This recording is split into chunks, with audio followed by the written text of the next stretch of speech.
Hello guys, magandang araw. Sa video nga para na ito, makikita natin kung paano sasalampakan ang ating mga favorite NBA players na na-posterize natin dito sa NBA 2K20 My Career. Okay, tara mga par, huwag na natin patagalin to. Simulan na natin ang dakdakan time.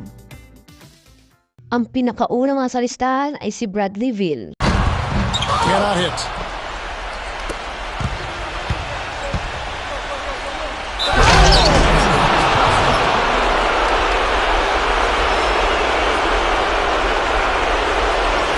Ang pangalawa naman sa ating listahan ay si Royce O'Neal. And he misses his first shot. No breathing room at all to take that shot.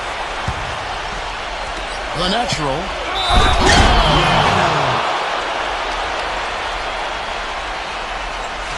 Siyempre, sino nga ba naman makakalimot sa nag-iisang Kevin Love?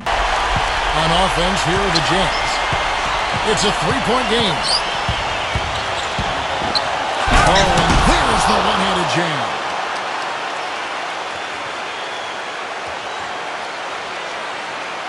Ang susunod sa ating listahan ay si Bam Adebayo na may 6'9" ang height.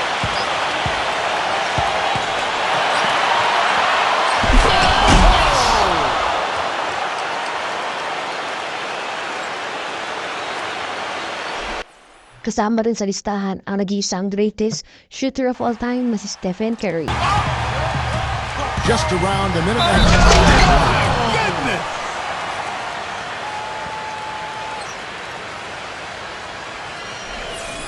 Sunod naman natin si Trae Young na kung saan 2 beses natin siyang pinosterize.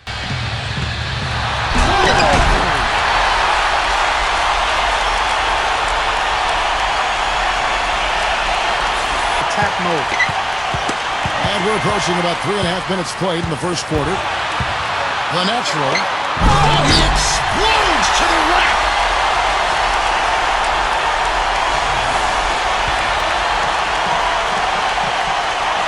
Maraming salamat guys sa panonood ng video natin. Sinayang ko na naman yung 2 minuto ng buhay niyo. And yun nga guys, comment kayo kung anong gusto nyong play ang gagawin natin sa next video. Kung gusto nyo mga top 10 dunks, top 10 longest 3-point shot, gagawin natin yan. Yun lang guys.